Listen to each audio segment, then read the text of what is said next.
Is life driven by luck or shaped by karma? Dear seeker, at some point in life, almost everyone pauses and wonders, is my life unfolding because of luck or because of my actions? When things go well, we often say, I was lucky. When things go wrong, we quietly blame fate. This way of thinking is deeply human and deeply confusing. Some people seem to succeed effortlessly, while others struggle despite sincerity and hard work. Accidents, opportunities, losses, and sudden turns appear to arrive without warning. From this unpredictability, the idea of luck is born. It gives us a simple explanation, but not always a peaceful one. More than 2,500 years ago, Gautama Buddha examined this very question with great clarity and compassion. He did not dismiss uncertainty in life, nor did he claim that everything is perfectly fair. Instead, he offered a deeper understanding, one that restores responsibility without creating guilt and hope without denying reality. The Buddha introduced the teaching of karma not as destiny written in stone and not as divine reward or punishment. Karma, as he explained, is the law of cause and effect, especially the effects of our intentions, choices, and actions. This teaching challenges the idea that we are merely victims of chance. At the same time, the Buddha acknowledged that not everything is under our control. Birth conditions, environment, health, and many external events arise from causes we did not choose. Understanding this balance is essential, because misunderstanding karma can lead either to helplessness or self-blame. In this video, we will gently explore the difference between karma and luck as explained by the Buddha, and why this understanding matters so deeply for inner peace. Please listen as a seeker, not as someone looking for quick answers. This teaching is not meant to judge your past, but to illuminate your present. Let us begin with openness and patience. What people call luck. When we speak about luck, we usually refer to events that seem to happen beyond our control. Being born into a supportive family, meeting the right people at the right time, unexpected success, or escaping danger, these moments are often labeled as good luck. On the other hand, illness, loss, repeated failure, or sudden hardship are described as bad luck. This way of thinking is common across cultures and generations. It gives us a simple explanation for life's unpredictability. Yet, the Buddha noticed something important about this belief. When people rely too heavily on luck, they begin to feel powerless. In the Anguttara Nikaya, Gautama Buddha acknowledged that human life is influenced by conditions we did not choose. Our birth, physical body, family, society, and many unexpected events arise from complex causes beyond immediate control. The Buddha never denied this reality. However, he gently warned against turning luck into a final explanation for everything. When we believe that life is ruled purely by chance, effort begins to feel meaningless. People stop cultivating skillful actions and instead surrender to hope or fear. The Buddha saw that blaming luck often becomes a way to avoid responsibility. When success comes, we credit fortune. When suffering arrives, we blame fate. In both cases, we overlook our own role in shaping the present moment. This misunderstanding creates suffering in a subtle way. Belief in luck alone encourages passivity, waiting for circumstances to improve rather than responding wisely to what is happening now. The Buddha did not teach that luck is unreal. He taught that it is incomplete as an explanation. Luck may describe circumstances, but it does not explain direction. It cannot tell us how to live skillfully within changing conditions. This is why the Buddha introduced a deeper teaching, karma, not to deny uncertainty, but to show where our true power lies. What the Buddha truly meant by karma. After understanding what people commonly call luck, the Buddha offered a clearer and more empowering explanation, karma. Yet karma, as taught by Gautama Buddha, is often misunderstood even today. In the Anguttara Nikaya, the Buddha gave a precise definition. Intention, I tell you, is karma. This single sentence changes everything. Karma is not destiny written in advance. It is not a reward system controlled by an external power. And it is not a punishment for past mistakes. Karma simply means intentional action. Actions we choose through body, speech, and mind. When an action is driven by greed, anger, or ignorance, it creates suffering, first in the mind and eventually in life. When an action is driven by kindness, clarity, and wisdom, it creates peace and well-being. This process is natural, not moral judgment. Just as planting a seed leads to a certain type of plant, intentional actions lead to corresponding results. The Buddha emphasized intention because two people can perform the same outward action, yet create very different karma. A harsh word spoken with cruelty and the same word spoken to protect someone do not carry the same weight. What matters is the state of mind behind the action. This teaching restores dignity and responsibility. It tells us that while we may not control everything that happens, we are never powerless. Each moment of intention shapes the quality of our future experience. Karma works gradually and quietly. Some results appear quickly, others later. Some are obvious, others subtle, shaping habits, tendencies, and states of mind. By teaching karma in this way, the Buddha shifted attention away from blaming luck and toward cultivating awareness. Life becomes less about waiting for fortune and more about choosing wisely, again and again, in small, ordinary moments. This understanding lays the foundation for true inner freedom. Why karma is often mistaken for fate. Dear seeker, one of the greatest confusions surrounding karma is the belief that it means fate, that everything happening now is fixed by the past and cannot be changed. The Buddha addressed this misunderstanding very clearly, because it can quietly destroy hope and effort. Many people say, "This is my karma," when something painful happens, illness, failure, loss, or injustice. They say it with resignation, as if nothing can be done. But the Buddha never taught karma as a prison. In the Majjhima Nikaya, Gautama Buddha explained that life is shaped by multiple causes, not karma alone. Physical conditions, environment, social systems, chance events, and present choices all interact. To say that everything is only past karma is an oversimplification and an incorrect one. If karma were fate, the Buddha would not have taught effort, mindfulness, or ethical living. There would be no point in practice. Yet his entire path is built on the truth that what you do now matters. Karma influences tendencies, habits, and circumstances. But it does not dictate a fixed outcome. Think of karma like the wind affecting a boat. The wind matters, but so does how you steer.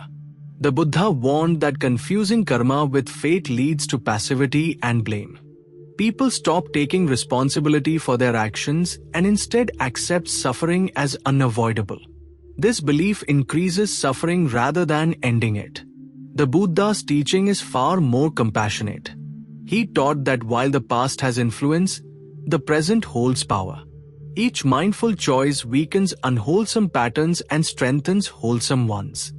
Understanding karma correctly brings balance. We stop blaming ourselves for everything, and we stop surrendering our future to chance. We learn to act wisely within conditions we did not choose. Karma is not destiny. Karma is direction. And direction can always be changed, one intention at a time. Where luck fits in the Buddha's teaching. After clarifying what karma is and what it is not, an important question remains. Did the Buddha completely reject the idea of luck? The answer is gentle and nuanced. Gautama Buddha did not deny that life contains unpredictability. He understood that many events arise from complex conditions far beyond our immediate control. Sudden opportunities, accidents, natural events, or unexpected encounters often appear without warning. What people commonly call luck points to this uncertainty. However, the Buddha offered a deeper lens through which to understand it. From a Buddhist perspective, what we label as luck is often the ripening of past causes meeting present conditions. Some results appear quickly, some after a long time, and some in ways we cannot easily trace. Because the chain of causes is vast and subtle, it feels random to us. But the Buddha made one thing very clear. Luck does not cancel karma.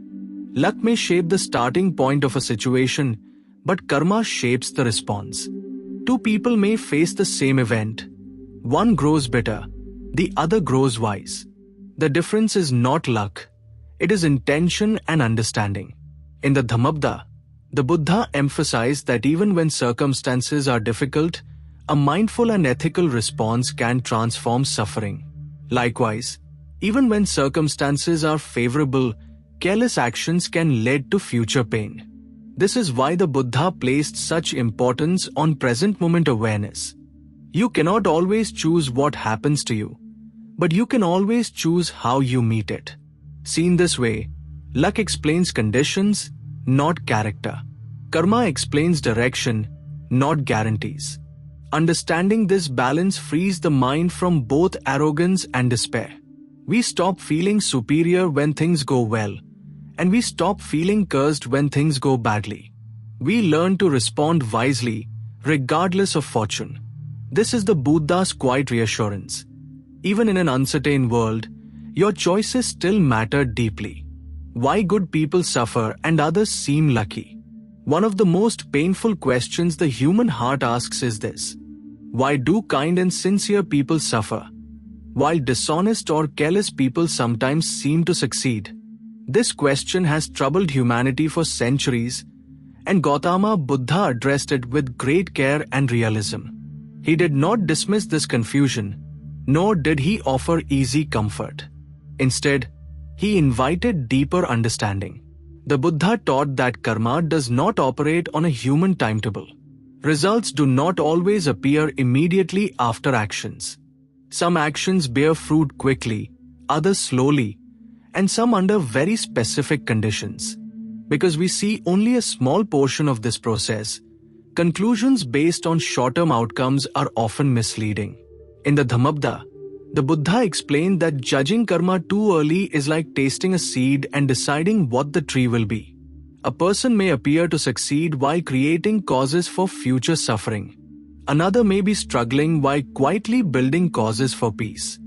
The Buddha also reminded his followers that present suffering does not mean moral failure. Painful circumstances can arise from many causes: health, environment, social conditions, or past actions whose origins we cannot clearly see. Blaming oneself or others only adds another layer of suffering. What matters most, the Buddha emphasized, is how one responds. A kind person who meets hardship with patience and clarity continues to strengthen wholesome qualities. A dishonest person who enjoys temporary success may strengthen habits that later bring pain. This teaching is not meant to justify injustice or encourage passivity. It is meant to protect the heart from bitterness and despair.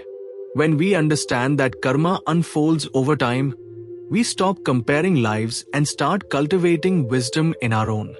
The Buddha encouraged trust, not blind faith, but trust in the law of cause and effect, and patience, knowing that clarity often arrives quietly, long after appearances have deceived us. Responsibility without blame, the Buddha's final teaching. After clarifying luck, karma, intention, and patience, the Buddha offered one final and deeply compassionate insight. Responsibility does not mean blame. This is where his teaching becomes not only wise, but healing. Gautama Buddha never taught karma to make people feel guilty about their suffering. He understood that guilt and self-blame only add another layer of pain. Instead, he taught karma to return dignity and agency to the human heart. You are not responsible for everything that has happened to you. Many conditions arose before you had any choice. your birth, your body, your environment, the actions of others. The Buddha acknowledged this clearly. But he also taught that you are always responsible for how you respond now. This is the heart of freedom. Karma, in its truest sense, is not about judging the past. It is about shaping the present. Every moment offers a choice to react with anger or understanding, with fear or awareness, with cruelty or compassion. Each choice gently steers the direction of the mind. The Buddha emphasized that blaming oneself for suffering is as unwise as blaming fate. Both extremes deny the power of mindful action. Instead, he encouraged a middle path, honest responsibility without harsh judgment. When something painful happens, the Buddha did not advise asking, "What did I do to deserve this?" He advised asking, "How can I respond wisely now?" This question transforms suffering into practice and confusion into clarity. Through this teaching, karma becomes a source of hope rather than fear. It tells us that no matter what the past has been, the present is alive with possibility. Even small changes in intention, a kinder thought, a more patient response, begin to alter the course of experience. This is the Buddha's quiet reassurance. You are not ruled by luck. You are not trapped by the past. You are shaped, moment by moment, by understanding. Dear seeker, as we come to the end of this reflection, take a quiet moment to pause. Notice your breath. Notice the stillness beneath your thoughts. The Buddha taught that even this simple awareness is already a step toward freedom. Through the wisdom of Gautama Buddha, we are reminded of something deeply empowering. Life is not governed by blind luck alone, nor is it locked by an unchangeable fate.